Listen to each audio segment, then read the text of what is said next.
Da bi se naučili dela v novem vmesniku, je nujno, da si ogledate razpoložljive vadnice, ki jih najdete tukaj.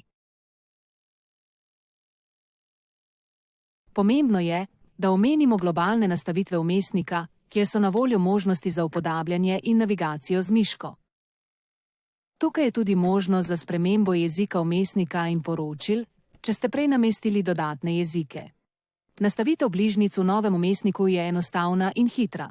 Poiščite ukaz, za katerega želite nastaviti bližnjico, in v desnem kotu vpišite bližnjico ali spremenite obstoječo. To lahko storite tudi preko CIA Spotlight, ki je središče celotnega vmesnika v novi različici. Bližnjica je lahko sestavljena iz kombinacije tipk Ctrl, Alt in črke ali pa samo iz črke. Tukaj lahko vpišete nekaj črk iz ukaza, CIA pa bo ponudila vse ukaze, ki vsebujejo te črke. Tako lahko hitro najdete ukaz, ki ga potrebujete, z uporabo CIA Spotlight. Na desni strani so ukazi za vključitev in izključitev nastavitev Snap.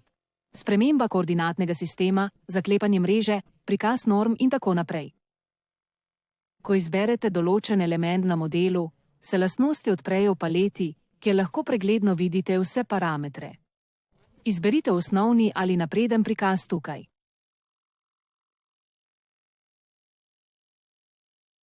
Možnost filtriranja je trenutno skrita v primerjavi s prejšnjim vmesnikom.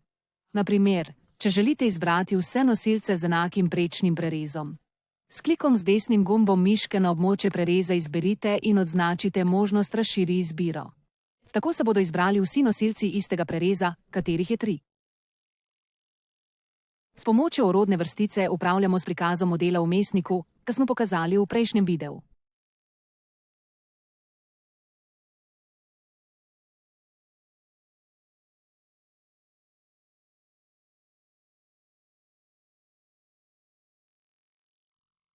Na vhodnem panelu lahko izberemo le določeno skupino ukazov, ki bodo prikazani.